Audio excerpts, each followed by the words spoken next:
ஓம் மங்களேஷாய வித்மகே சண்டிகா பிரியாய தீமகி தன்னோ சம்ஹார பைரவ பிரச்சோதயாது. நெக்ஸ்ட் ஜென் ஆஸ்ட்ரோ நேயர்கள் அனைவருக்கும் ஆஸ்ட்ரோ பூர்ணாவின் அன்பார்ந்த வணக்கங்கள். இன்னைக்கு நாம பார்க்கக்கூடிய பதிவு மே மாத பலன்கள். இந்த மாத பலன்கள்ல மாத கிரகங்கள் ஆகப்பட்ட அந்த சூரியன், புதன், சுக்கிரன், செவ்வாய் 45 நாட்களுக்கு ஒரு முறை பயிற்சியாகும். இந்த மாத கிரகங்கள் பயிற்சி ஆகும் போது இருக்கக்கூடிய பலன்களை பற்றி தான் நம்ம இந்த மாதத்துல இருக்கக்கூடிய பலன்களாக கணிக்கிறோம். இந்த மாதத்துல இருக்கக்கூடிய அந்த சூரியன் அப்படின்னு சொல்லக்கூடிய நவகிரகங்களுக்கு தலைவனாகப்பட்டவர் இந்த மேஷ ராசியில இந்த மாதத்துல உச்சம் பெற்று இருக்கிறார். இந்த மாதத்துல அவர் 15ஆம் தேதி அந்த 2ஆம் இடமான அந்த காலபுருஷனுக்கு 2ஆம் இடமான ரிஷப ராசிக்கு பயிற்சி ஆகிறார். அந்த 15ஆம் தேதி பயிற்சி ஆகும் போது அந்த மேஷ ராசியில இருக்கக்கூடிய அந்த சூரியனோடு சேர்க்கை பெற்று இருக்கக்கூடிய புதனும் அதே 15ஆம் தேதி ரிஷப ராசிக்கு பயிற்சி ஆகிறார். மாதத்தின் பிற்பகுதியில் 30ஆம் தேதி மே மாதம் புதனாகப்பட்டவர் தன்னுடைய சொந்த வீடான அந்த மிதுன ராசிக்கு பயிற்சி ஆகிறார். இந்த மிதுன ராசியில ஏற்கனவே குரு பகவான் இருக்கிறாரு. இவரோட சேர்ந்து அந்த ரிஷப ராசியில ஆட்சி பெற்று இருக்கக்கூடிய அந்த சுக்கிரன், மாத கிரகங்களில் முக்கியமான கிரகம் அப்படின்னு சொல்லக்கூடிய அந்த சுக்கிரன் ஆகப்பட்டவர் இந்த மிதுன ராசிக்கு 14ஆம் தேதி மே மாதம் பயிற்சி ஆகிறார். இந்த 14ஆம் தேதி மே மாதம் அப்படின்றது பாத்தீங்கன்னா இந்த ராசிக்கு குருவோட சேர்ந்து மிதுன ராசிக்கு குருவோட செயல்படக்கூடிய ஒரு டைம். அதனால இந்த குருவும் சுக்கிரனும் சேர்ந்து செயல்படும் போது அதிகப்படியான பண வரவுகள் அப்படின்றது அதிகப்படியான பேருக்கு இருக்கும்.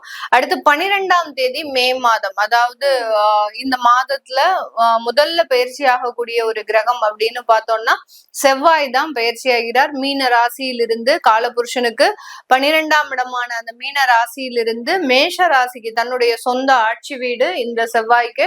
அதனால அந்த மேஷ ராசிக்கு பயிற்சியாகி வருகிறார். இந்த மாதத்துல பாத்தீங்கன்னா செவ்வாயாகப்பட்டவர் ஆட்சி பெற்று இருக்கிறார். அடுத்து பாத்தீங்கன்னா புதனாகப்பட்டவர் ஆட்சி பெற போறார். அடுத்து பாதி மாதத்தின் முற்பகுதியில சுக்கிரன் ஆட்சி பெற்றும் பிற்பகுதியில குருவோடு சேர்ந்தும் இருக்கக்கூடிய ஒரு கால சூழ்நிலை தான் இந்த மே மாதம் இருக்குது. இது எல்லாமே எந்தெந்த மாற்றங்களை ஒவ்வொரு ராசி என்பர்களுக்கு கொடுக்க போகுது அப்படின்றத இந்த பதிவுல தெளிவா பார்க்கலாம். இந்த சேனலை முதன்முறையா பாக்குறீங்க அப்படின்னா சப்ஸ்கிரைப் பண்ணிக்கோங்க, பெல் பட்டன்ல ஆல் ஆப்ஷன் சூஸ் பண்ணிக்கோங்க. மீன ராசி என்பர்கள் காலபுருஷனுக்கு கடைசி ராசி 12ஆம் இடமான விரய ஸ்தானத்துல இருக்கக்கூடிய ஒரு ராசி என்பர்கள் மீன ராசி என்பர்கள். லாஸ்ட் பட் நாட் லீஸ்ட் அப்படின்னு சொல்லக்கூடிய அளவிற்கு இவர்கள் எந்த விதத்திலயுமே குறைச்சலானவர்கள் கிடையாது. இவர்களை மாதிரியாக ஒரு முற்போக்கு சிந்தனை அப்படின்னு ஒரு புரட்சியே எல்லாத்துலயும் செயல்படுவாங்க. ஒரு வீட்டுல மீனராசி என்பவர்கள் இருக்கிறாங்க அப்படின்னா ஒரு விரைவான ஒரு மாற்றத்தை எதிர்பார்ப்பவர்கள், ஒரு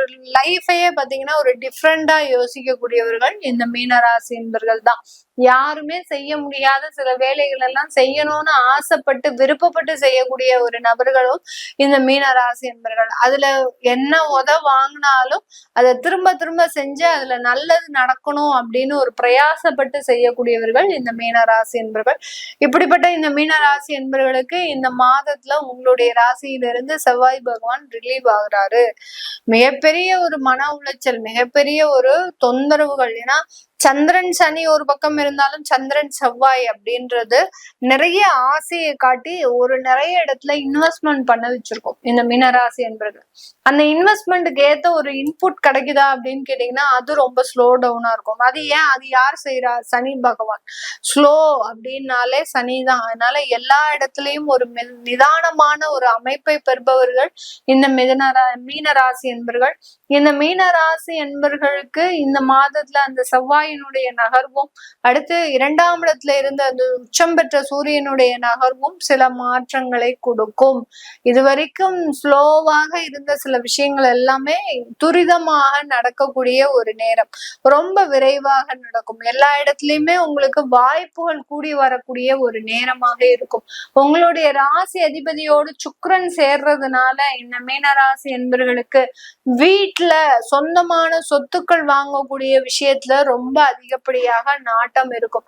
அதே இடத்துல உங்களுக்கு அஷ்டமாதிபதியும் அந்த சுக்கிரன் அப்படின்றதுனால அவர் 4ஆம் இடத்துல இருக்கிறதுனால கொஞ்சம் சொத்துக்களை வாங்கும் போது நிதானமாக வாங்கணும், நல்ல டாக்குமெண்டேஷன் இருக்காம பார்க்கணும்.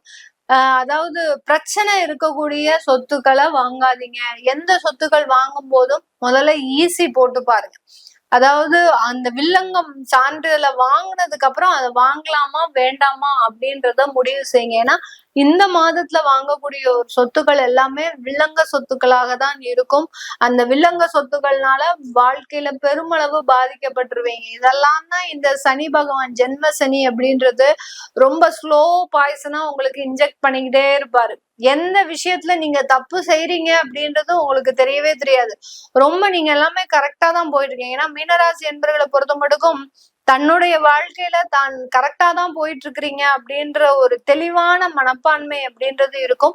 ஆனா எந்த இடத்துல தப்பு செஞ்சிருக்கிறீங்க அப்படின்றது உங்களுக்கு தெரியவே தெரியாது. அது பிரச்சனையாக உருவாகும் போதுதான் ஐயோ நம்ம இதுல மிஸ்டேக் பண்ணிட்டோம் அப்படின்ற ஒரு எண்ணம் உங்களுக்கு தோன்றும். அதனால அந்த அளவுக்கு நீங்க அதை வளர விடாம ஒவ்வொரு இடத்துலயும் ரொம்ப கவனமாக ஒரு ப்ரிகாஷனோட இருந்துட்டீங்க அப்படின்னா இந்த மீனராசி என்பவர்களுக்கு இந்த மே மாதம் ஒரு நிறைய சவால்களில் இருந்து வெற்றி பெறக்கூடிய ஒரு தருணமாக தான் இருக்கும். ஏன்னா ஜென்ம சனி இருக்கிற வரைக்கும் இவர்களுக்கு எல்லா இடத்துலயுமே சவால்கள் நிறைந்த ஒரு அமைப்பு அப்படின்றது இருக்கும். அதனால இந்த மே மாதம் மற்ற கிரகங்களின் சாதகமான ஒரு பயிற்சிகள்னால அந்த சவால்களையும் சாதித்து வெல்லக்கூடிய ஒரு நபர்களாக தான் இந்த மீனராசி என்பவர்கள் இருக்க போறாங்க.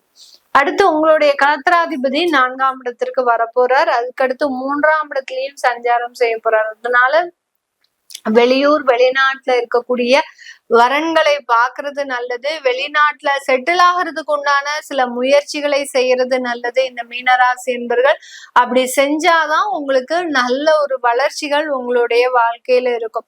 என்னுடைய குடும்பம், என்னுடைய பெற்றோர்கள், என்னுடைய உடன் பிறந்தவர்கள் இவர்கள் எல்லாத்தையும் நான் விட்டுட்டு போகணுமா அப்படின்னு கேட்டீங்கன்னா கண்டிப்பாக அந்த அமைப்பு முழுமையாக இருக்கு. பெற்றோர்களை பிரிந்து செல்லக்கூடிய ஒரு அமைப்பு அப்படின்றது இந்த மீனராசி என்பர்களுக்கு இருக்கிறதுனால இந்த விஷயங்களை நீங்க முடிவெடுக்கும் போது தயங்க கூடாது. தயங்குனீங்க அப்படின்னா அதனால பாதிப்புகள் வரும். வாய்ப்புகள் கை நழுவி போறதுக்கு உண்டான ஒரு அமைப்புகள். இப்போ ஏதோ ஒரு வாய்ப்புகள் வருது, நீங்க இந்த இடத்துல யோசிக்கிறீங்க அப்படின்னா அந்த வாய்ப்புகள் கை நழுவி போய் அந்த ஜென்ம சனியினுடைய தாக்கம் அப்படின்றது அதிகரிக்க ஆரம்பிக்கக்கூடிய ஒரு நேரமாக இருக்கும். அதனால மீனராசி என்பவர்கள் வாய்ப்புகளை தவற விடாதீர்கள். அடுத்து தொழில் ரீதியாக எக்ஸ்போர்ட் சம்பந்தப்பட்ட சில வாய்ப்புகள்லாம் வரும். எக்ஸ்போர்ட்ல நிறைய கவனம் செலுத்துறாங்க இந்த மீனராசி என்பவர்கள்.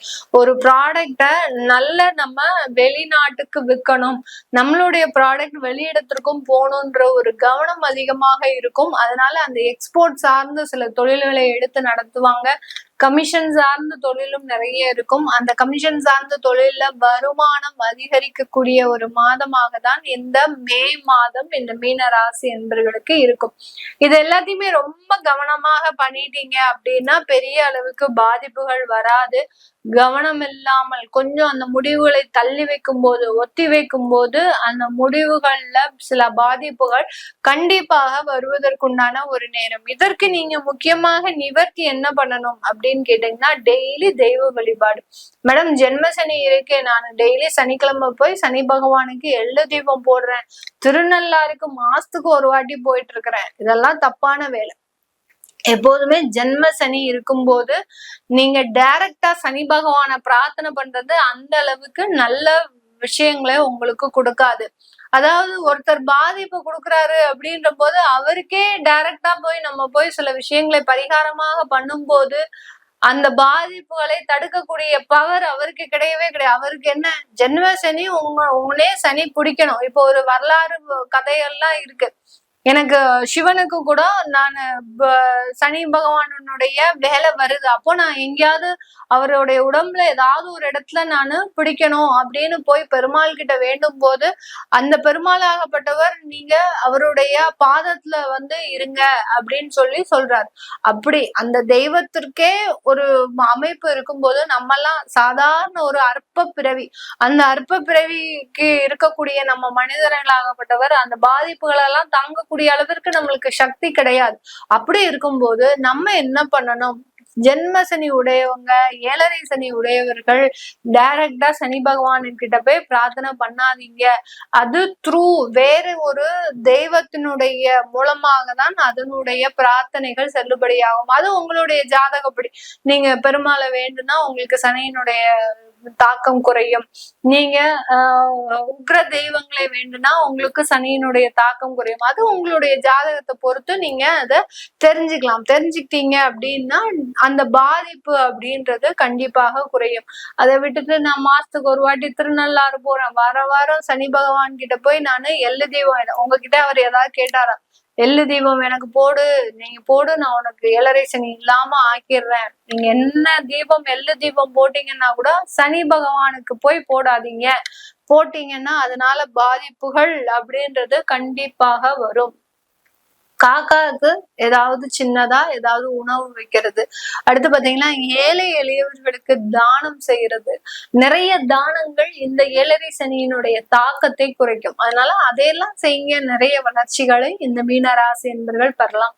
இது எல்லாமே நம்ம கோச்சார நிலவரப்படி பலன்களை கணிச்சு சொல்லிடுறோம். உங்களுடைய சுய ஜாதக திசாபுத்தி பலன்களை பார்க்கணும் விருப்பப்படுறவங்க கீழே இருக்கிற நம்பருக்கு வாட்ஸ்அப்ல அப்பாயின்மெண்ட் வாங்கிட்டு நீங்க கன்சல்ட் பண்ணிக்கலாம். உங்களுடைய குழந்தைகளுக்கு ஜாதகம் எழுதணும், நியூமராலஜி படி பெயர் வைக்கணும்னு நினைக்கிறவங்களும் கீழே இருக்கிற நம்பருக்கு வாட்ஸ்அப்ல மெசேஜ் அனுப்புங்க. அதற்குண்டான விவரங்கள் தெரிய வரும். உங்களிடமிருந்து விடைபெறுவது உங்கள் ஆஸ்ட்ரோ பூர்ணா. நன்றி, வணக்கம்.